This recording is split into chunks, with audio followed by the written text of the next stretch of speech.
la refoua, à tout le peuple d'Israël, qui nous amène à Géoula, Bezrat Hashem Krova, que ceux qui ne sont pas mariés, qu'Akadosh Baruch Hu leur donne un Khatan Mekala, que ceux qui sont besoin de passer à Katanasa, qu'Akadosh Baruch Hu leur envoie le Shefa, Bezrat Hashem. Torah c'est Ichayenu Veorech Yamenu, la Torah elle est notre vie. Je ne sais pas si vous avez lu le message qu'on m'a envoyé aujourd'hui, si vous l'avez reçu, je vous l'ai envoyé. Oui. Vous avez dit non, tu peux éteindre là-bas. Il y a 2 boutons. Il y a 2 boutons là-bas. Partout où vous voulez. Ah, la lumière. Il n'y a pas de problème. Il n'y a pas de problème. Bah, tu peux te mettre au balcon et on fait en même temps Bezrat Hashem Leilou Nishmat. Si quelqu'un veut dire le nom, Leilou Nishmat pour la maman, Madame Sarah. Leilou Nishmat, Neshma Bat Rivka, Bezrat Hashem. Leilou Nishmat. Pour la période. Liliane Rachel. Même si c'est pas la période. Leilou Nishmat, Victor, Maurice, Ben et Fortuné. Liliane Rachel. Bat Clara. Ken. Lelou Ben. Gamra. Yitzhak Ben. Donna. Nina Huguet Bat. Besouda. David. Non, mais c'est Refoua Shlema. Après. Leilou Nishmat. Henri Nissim.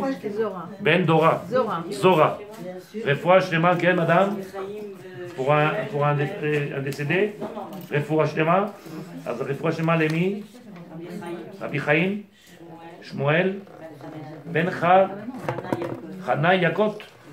Ken. Chantal. Bat Rosalie. Alors Refoua d'abord, viens on finit. Refoua. Tu as dit Refoua. Tu as aussi dit Refoua Shema. Esther. Bat Yakout. Virginie Simcha. Bat Cécile. Simcha Bat Neshma. Esther Chaya Bat Neshma.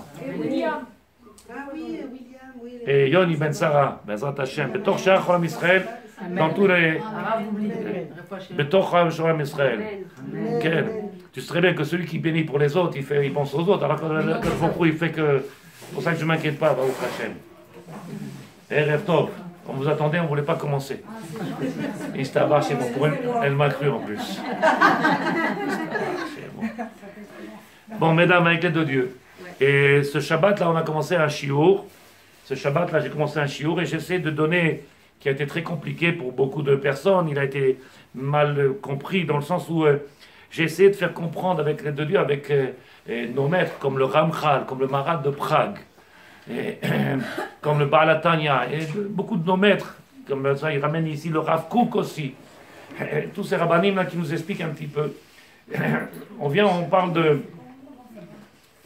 On parle de ce Sefer Shemot, les Bene Shemot Israël, leur nom du peuple d'Israël, à Yordim Israël, qui vient descendre en Égypte. Et là-bas, rappelez-vous qu'en général, la plupart des gens, ils se rappellent de l'Ikar, l'essence même de et toute l'histoire du peuple d'Israël dans la sortie de l'Égypte. Tout ce qu'on se rappelle, c'est la sortie d'Égypte. Et c'est vrai qu'en réalité, si on regarde bien, hein, toutes les mitzvot, ils sont faites par rapport à la sortie d'Égypte, puisqu'il y a eu la création d'un peuple, il y a eu le Matan Torah, et donc c'est quelque part le plus important. Mais beaucoup, ils ne se penchent pas sur le fait que pourquoi on avait besoin de descendre en Égypte et qu'est-ce qu'on avait à faire en Égypte. Est-ce que vous comprenez ce que je dis? Qu'on est sorti d'Égypte, c'est bien. Ils sont descendus là-bas, Yaakov ou Banav, Rachid dit Tzadikim, Gmorim, c'était des Tzadikim, ils sont descendus en Égypte 70. 70, ils sont sortis combien? 600 000. Ah, et ça, on parle des hommes de 20 à 60, ça veut dire qu'il y avait 3 millions de personnes. 12 millions morts en Égypte. Okay? Et on dit qu'en réalité, que tout ce qu'on a ici apporté comme valeur, c'est la sortie d'Égypte. Mais pourquoi on avait besoin de descendre en Égypte? Parce que c'est pour avoir la Torah, mais la Torah a pris une série d'épreuves pour en quelque sorte que le peuple fasse ses preuves. Que le peuple il fasse ses preuves pour recevoir la Torah. Voilà. Vous êtes d'accord, mesdames, vous? Non. Non? Parce que Alors? s'il y avait donné... Parce que la Torah, elle a été non, en fait, la Torah, Oui, elle a été créée avant le monde. oui. Hachem, il savait très bien Oui, mais que la entre Torah, créer il et allait donner, nous c'est la pas la donner. même chose. D'accord, mais elle a été créée, la Torah elle a été créée, elle a été donnée 2400 années après la création du monde. Parce que Oui, mais finalement... Akadosh Baruch Hu, il savait que c'était pour nous. Genre, il nous a demandé à tous les peuples. Genre, il nous a demandé, Kilou, il nous a demandé, vous la voulez, mais t'as pas le choix. Il a demandé à tous les peuples, mais nous, il savait très bien qu'elle était pour Mais nous. attendez, la Torah. Hachem Bacharban, ou c'est marqué, qui nous a choisis parmi toutes les Oui, nations. mais ça, une fois qu'on est sorti d'Égypte, on est descendu. Mais il vous demande pourquoi on est obligé de descendre. Maintenant, quel est le problème de venir descendre en Parce qu'on Égypte? n'est pas là. Ken, ça, c'est la première question qu'on a. Et j'essaie de vous rappeler en réalité. Et c'est le message que j'ai lancé aujourd'hui, que j'ai lancé Shabbat. C'est que, arriver à comprendre que le fait qu'on est descendu en Égypte, c'est pas une punition. Il n'y a pas de punition. Et les 4 exils qui viennent après,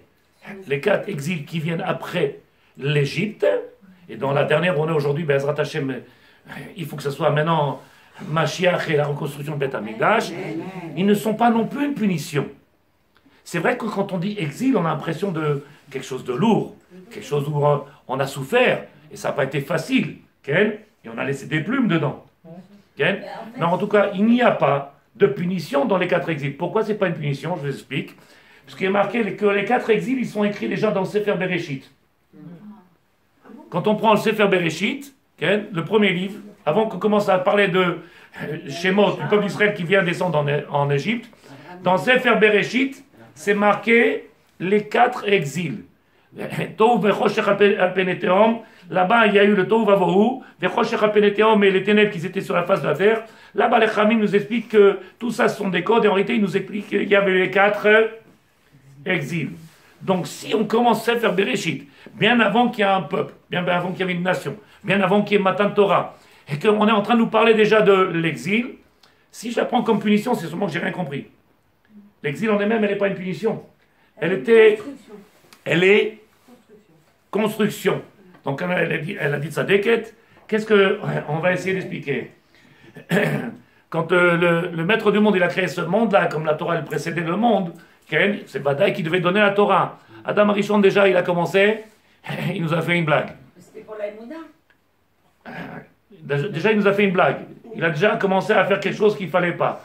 Donc quelque part si vous vous rappelez, si je vais trop vite vous me le dites, on a dit quand le peuple d'Israël devait rentrer en Israël, on a apporté un Ramban. Vous vous rappelez le Ramban? Rabbeinu Nachmani il dit qu'ils ont fait changer le programme du divin. Parce que le peuple d'Israël, il sortait d'Égypte afin de rentrer en Israël. Et ils ne sont pas rentrés, malheureusement. Ils sortaient d'Égypte pour rentrer en Israël. Qui est-ce qui est rentré? La génération d'après. Donc pourquoi? Parce qu'il y a eu quelque chose qui s'est fait encore une fois, et qui fait qu'ils ont changé le programme. Je ne sais pas si vous me suivez, mais de dire on change le programme du divin, Hachem il sait tout, il connaît le début, il connaît la fin. Comment on peut expliquer qu'il y a un changement de programme? 2. En fait, le comportement du peuple. 2. En réalité, si je viens et je continue doucement, Adam Arishon il a fauté. Il est descendu d'un monde où il n'y avait que le Hémet et le Sheker. Il n'y avait pas de Raf et Tov, il n'existait pas. Il est descendu d'un monde et il se retrouvait maintenant, il y a non seulement le Sheker et le Hémet, la vérité et le mensonge, et ensuite après il y a Tov Vera. Le Tov Vera, le bien et le mal. Et là-bas, quand on parle de bien et mal, c'est le bilboul total. C'est le bilboul total, parce qu'on est persuadé de faire du bien alors qu'on peut faire du mal, et qu'on a fait du mal des fois, ben, il s'avère qu'on a fait du bien, et ça marche chez nous. On ne sait plus ce qui est bien, on ne sait pas ce qui est Ken, à part si on a les références de la Torah. Donc, Adam Arishon a fauté, et qu'est-ce qu'il a fait? Tous ces Neshamot qui correspondent à tout ce peuple d'Israël, tout ce monde que nous aujourd'hui, ils se sont éparpillés sur toute la terre. Tous les Neshamot d'Adam Arishon, ils se sont éparpillés sur toute la terre. Cette Neshama qui s'est éparpillée sur toute la terre. Il a fait le maître du monde, il a fait en sorte de maître du monde de nous choisir à nous, afin de venir redonner au monde ce qu'il a perdu. Faire en sorte de redonner cette, comment on appelle ça, cette Neshama unique entière, qui est le Ham Israël. En sortant d'Égypte, on devait s'occuper, se préoccuper de venir faire ce travail. Mais là, je me suis trompé. En rentrant en Égypte, on devait se préoccuper et s'occuper de ça, d'aller chercher toutes ces étincelles divines, puisqu'on est divin, qui sont éparpillées. Et toute la Touma, la plus grande dans le monde, elle est là-bas. Donc le maître du monde, il ne nous a pas punis. Il nous a envoyés là-bas à faire un travail qui s'appelle, c'est dur, les mots ils sont durs, à faire une épuration.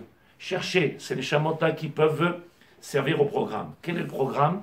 Afin de pouvoir faire en sorte que le maître du monde il puisse se dévoiler dans ce monde-là, il attendait qu'une chose. Il y a deux raisons pour la création du monde. Deux raisons. Il y en a peut-être d'autres, hein, mais deux raisons. Un, la première, c'est parce que le maître du monde, il était roi, mais il n'y avait pas de... Et il fallait qu'il existe. Donc il a créé un monde dans lequel il pouvait avoir et être proclamé comme roi. Et le deuxième, il a marqué que le maître du monde, il est que tov, il est métiv, il est que bon. Son essence même à lui, c'est de donner. Et il ne peut pas donner s'il n'y a personne pour recevoir. Donc il nous a créé afin de nous donner et nous donner. Okay? Donner en bien, pas donner très rare. Donner. Donc il s'avère que puisqu'il y a eu en Égypte un travail qui devait se faire et que malheureusement beaucoup ne sont pas sortis et beaucoup de n'échappants ne sont pas sortis. J'ai apporté ça la semaine dernière au nom du Harizal. Au nom du Harizal. Le Harizal écrit comme ça. Vous savez que le Harizal, c'est le maître de Kabbalah. Quand Moshe Rabbeinu est venu le voir, il lui a dit « Fais sortir le peuple d'Israël, c'est l'heure de partir. » Il dit « Le Harizal, tu veux partir maintenant? Le birour n'est pas fini. Paro, entre guillemets, notre ennemi, oui, il lui dit avec Moshe Rabbeinu, comment tu veux partir maintenant? Tu vas laisser tout ça et partir? Le travail n'est pas encore fait. » Ils n'étaient pas prêts dans le sens qu'il y avait quelque part qu'on peut reprocher à Moshe Rabbeinu, tu n'as pas fait ton travail. Il manque quelque chose à faire. Le travail n'est pas fait. Qui est-ce qui dit ça? Paro. Il dit, le birour, il n'est pas fini encore. C'est Paro qui dit ça? Okay. Au nom de Harizal. Harizal nous dévoile qu'il n'a pas fait quelque part, il n'a pas fini son travail.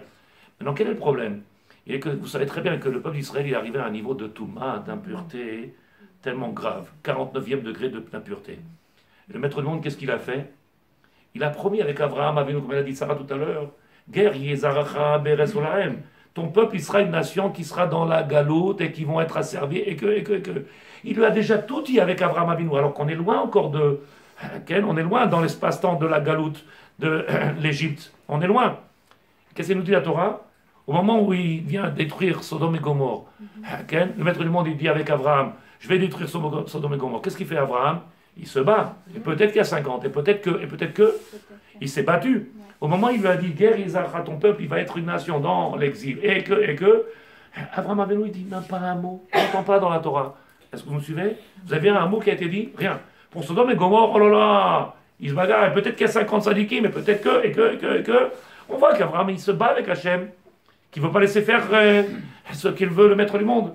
Et quand il lui dit, il lui annonce cette bonne nouvelle, ta descendance, ils seront guerre, Yezaracha, étrangers, Be'eres Tanaim, dans une terre qui n'est pas à eux.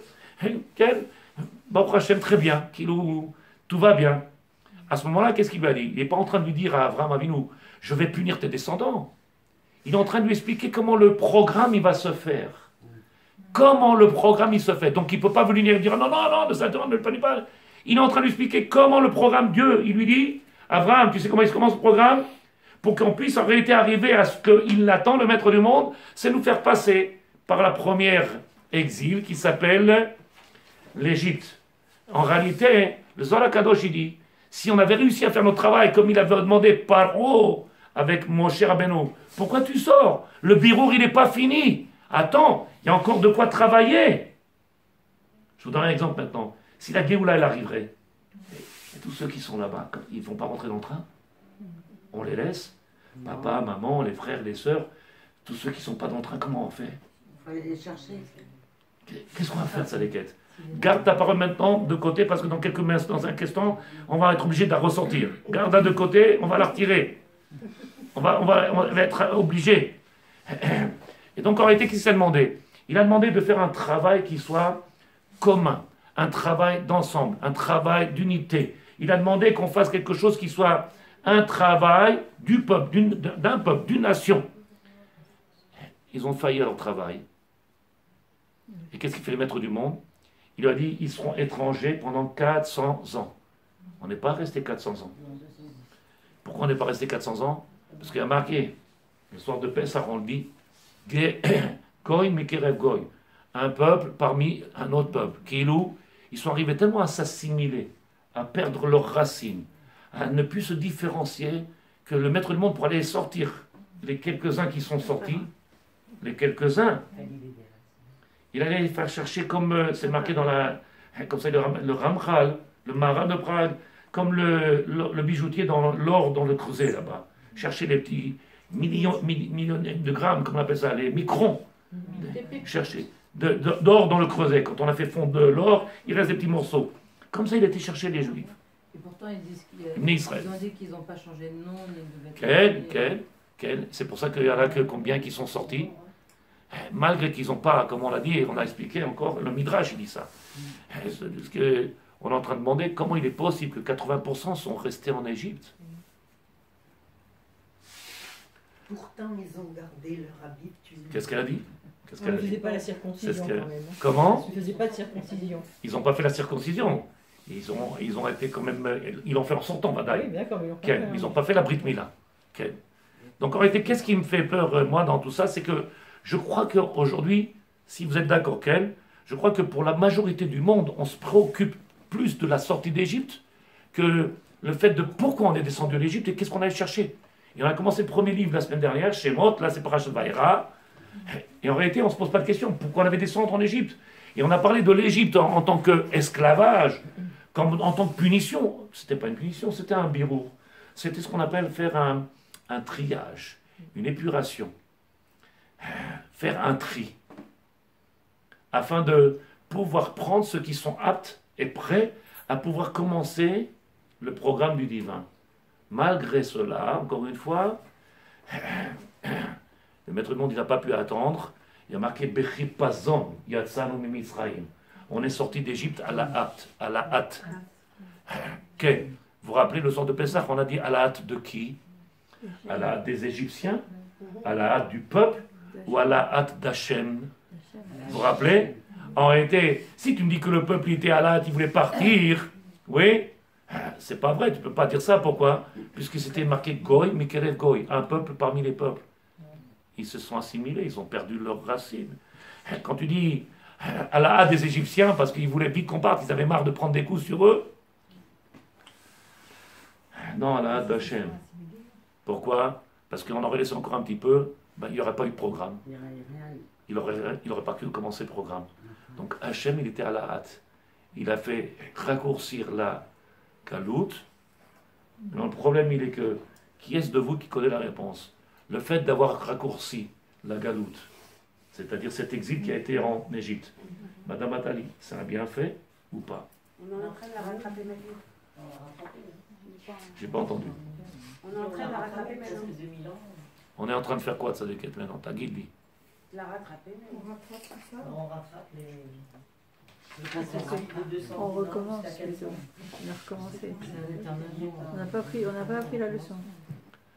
En réalité, les exils qu'on a passés jusqu'à aujourd'hui, ils sont là pour compenser, pour compléter, pour les hashlim, pour parfaire le premier exil qu'on devait faire, sortir de lui et arriver à dévoiler ce pourquoi on est venu au monde. Et comme ça, c'est pas fait. Donc, il nous a pas punis. Il nous a fait en sorte de passer par ces 4 exils afin de venir compléter. Donc, en réalité, de comprendre que l'importance d'être descendu en Égypte, combien elle est importante.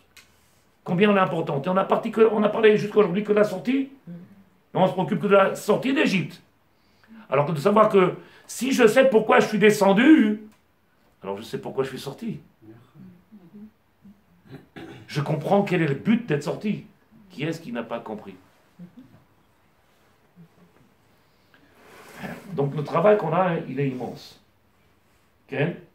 Alors il dit le Rav ici, après ce Shabbat là où j'ai fait le cours, et j'essaie de rappeler à chacun de nous que notre travail à nous, à chacun de nous, il n'est pas un travail de yachid. Comme on est aujourd'hui dans cette dimension que chacun il est dans son monde.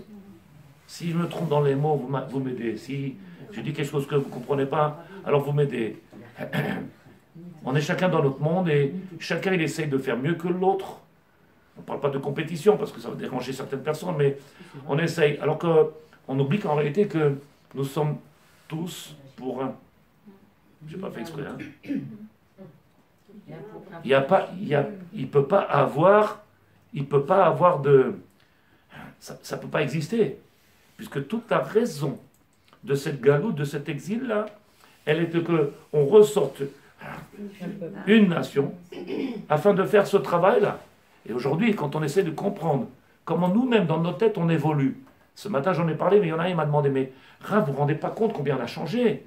Un autre, il est en train de me dire, mais Rav, vous vous rendez compte combien de synagogues aujourd'hui en Israël et dans le monde? Rav, vous vous rendez compte aujourd'hui combien de gens qui portent la kippa? Mais je n'ai pas dit que les gens ne font pas les choses bien. Et j'arrête pas de le dire. Vous vous trompez. J'ai jamais dit que les gens ils font les choses bien ou pas bien. Je suis pas en train de dire ça. J'ai dit, c'est quoi ton but? Qu'est-ce que tu réponds à des quêtes? C'est quoi ton but? De faire qu'un avec Hachem. De se rapprocher d'Hachem. Vous comprenez en réalité c'est quoi? C'est que si tu viens et tu demandes à quelqu'un, il y a une ligne droite, je pars d'un point pour arriver à un autre point, c'est vrai qu'on est parti, on a fait tchouva, on commence à s'améliorer, et on fait un travail extraordinaire. L'un n'empêche pas l'autre. Tu peux faire un travail extraordinaire, mais je l'ai dit la semaine dernière, et j'ai vu des gens pleurer. J'ai vu des gens pleurer, avoir des larmes. J'ai dit, dans ta maison, ça suit? Ou tu es religieux sur le dos des autres? Dans ta maison, comment ça se passe? Tout le monde est avec toi? Kilou, tu prends un train maintenant, demain, tu prends un train, tu les laisses sur le quai, qu'est-ce que tu dis? Shalom? Et ça, c'est par rapport à un petit noyau. Ce petit noyau. Maintenant, par rapport à ce grand, cet noyau-là qu'on appelle ce âme, qui est une neshama de Adam Rishon, là-bas, le travail est immense. Et donc, quelque part, dans notre esprit, si on avait compris pourquoi on est descendu en Égypte, et ça, on n'a pas réfléchi à ça, on ferait un travail qui serait un travail différent, plus grand. Lequel? De laisser personne sur le quai, chercher de les mettre chamottes, d'aller chercher. De faire au Farasta. De venir commencer à dévoiler le divin. Commencer à crier dans les rues. Il dit le Rav, écoutez bien le Rav. Je lis les mots du Rav. Après qu'on a vu que le peuple d'Israël il est arrivé dans cette histoire-là que tout le monde connaît, Am Israël, il y en a malheureusement qui trouvent une attirance vers les autres nations. Oui, avec tout ce qui peut apporter Yavan, le monde de Goy, de la philosophie, du développement du... Il y en a qui trouvent ça agréable, le monde du vêtement, de Shoufounianesh, je suis, de la mode, de Kilou, tout est chitsoni. Et dit le Rav, écoutez bien, Roté, il est fauteur. Il a trouvé sa place par rapport à les autres. Combien ils sont aujourd'hui assimilés? Où est sa place? Il n'arrive plus à se rappeler il fait partie de notre... Il a perdu son identité. Il s'appelle Roté, c'est un fauteur. Parce qu'en réalité, il nous fait perdre quelque chose. Il nous manque quelque chose. Omer Arav, ou mitrachek miakadj baruch hu, il s'éloigne d'Hachem.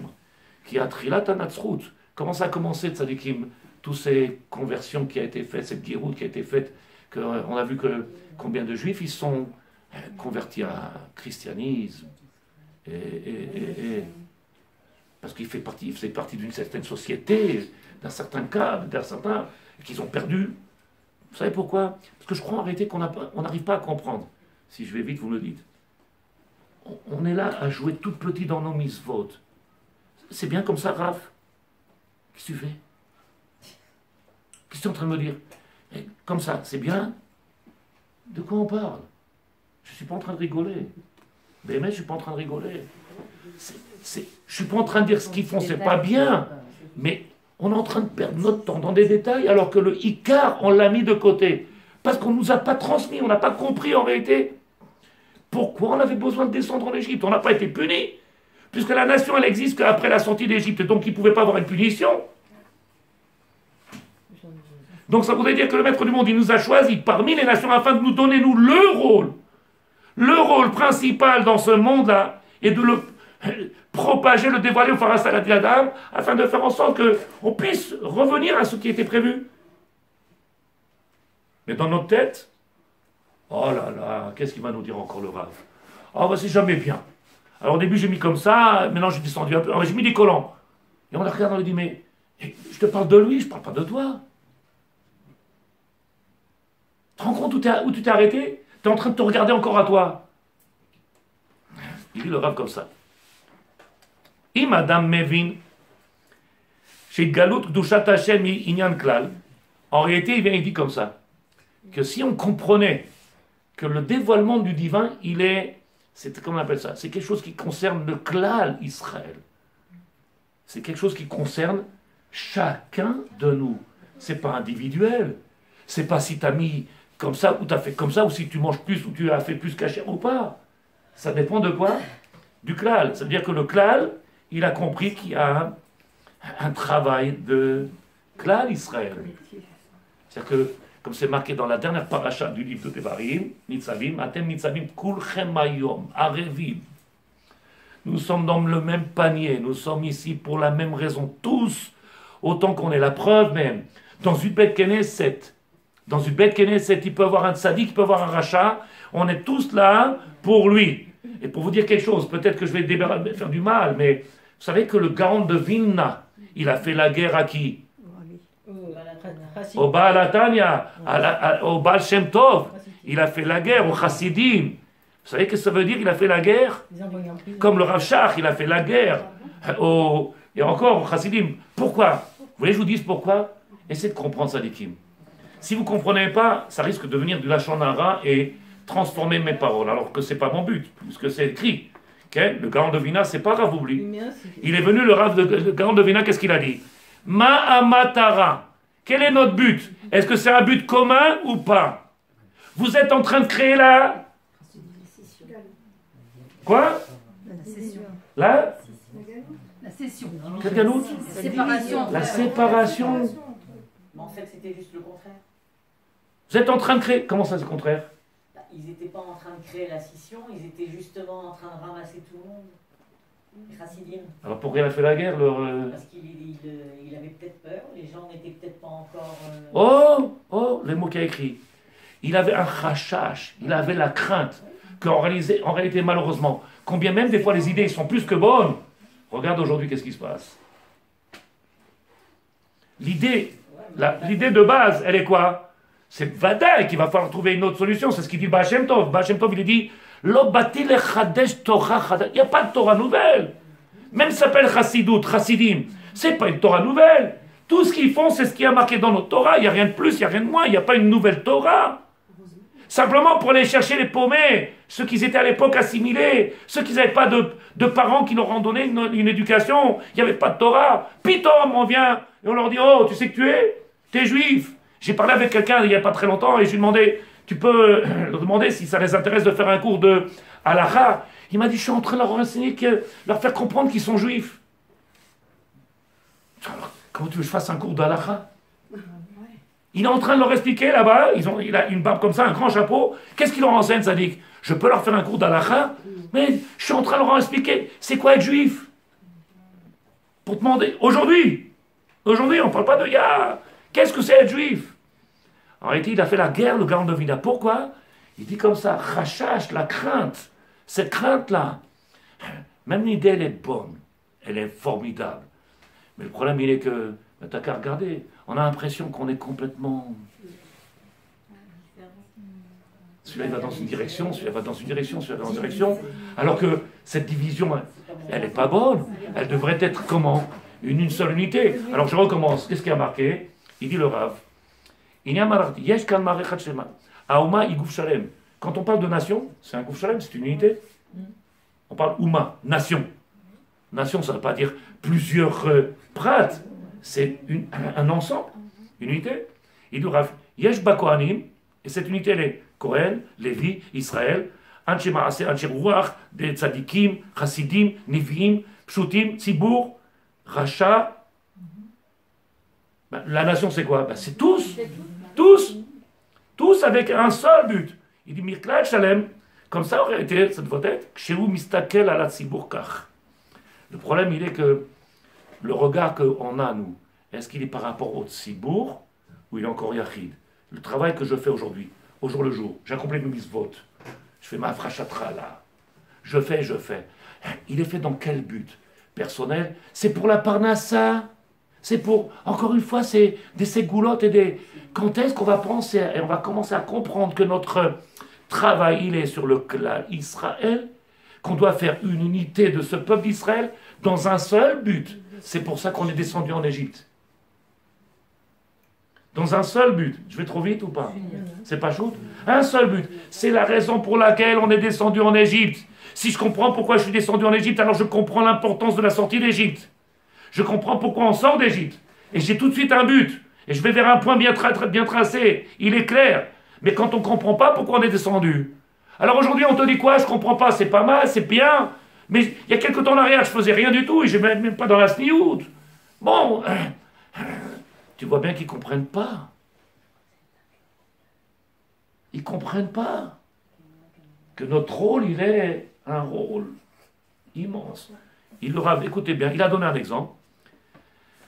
Tzadikim benonim rechaim, comme ça il écrit le Sefer Chaya Nefesh de Rav Abul Lafia, des maîtres de la Kabbalah, מכלל שלם של הגולים.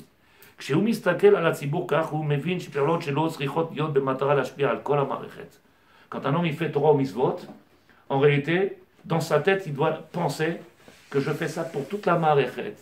Kilou, c'est une usine, on est dans une usine avec une chaîne de travail, et que chacun a sa place. Si moi je me fais mon travail, alors toute la chaîne elle va continuer. Si moi je ne fais pas mon travail, alors il va se passer que dans les chaînes il y aura des problèmes. Et donc en réalité que cette entreprise dans laquelle on est, si on essaie de l'expliquer comme ça, eh ben, il ne peut pas avoir deux pièces. Il faut que ce soit... Alors le Rav il ramène extraordinaire. Il dit le Rav, mais vin chez Perolot chez l'Osrichot Yod de Matara. Donc en réalité mon but quand je fais Torah au Mitzvot, c'est pas pour moi. Ton regard il doit changer. Un jour, tu ne viens pas à la tfila, un jour, tu ne viens pas à un chiour, un jour, tu ne fais pas les mitzvot, un jour, tu sais ce que tu causes, qu'est-ce que tu... Je ne l'ai pas dit. Mais vous l'avez compris, non? Tu sais ce que tu causes? Tu enlèves le shefa du peuple. Tu diminues. Il dit le Rav, Kemo chayal, un chayal, okay? Vous savez, nos chayalim, que Dieu les protège et qui les bénisse tous un par un, tzadikim. Qu'est-ce qu'il dit le Rav? Ou eneno nilcham bekrav levado. Quand on prend un hélicoptère et on emmène nos soldats là-bas pour se battre, il n'est pas en train de faire une guerre tout seul, puisqu'il y a des femmes aujourd'hui. Elle n'est pas partie pour faire sa guerre. Non, ils sont partis pour faire une guerre. Elle est commune à toutes. À tous. Et tous, ils vont pour le même but. Donc, en réalité, c'est une guerre. Il dit le Rav, c'est une armée qui fait la guerre. Nous sommes l'armée de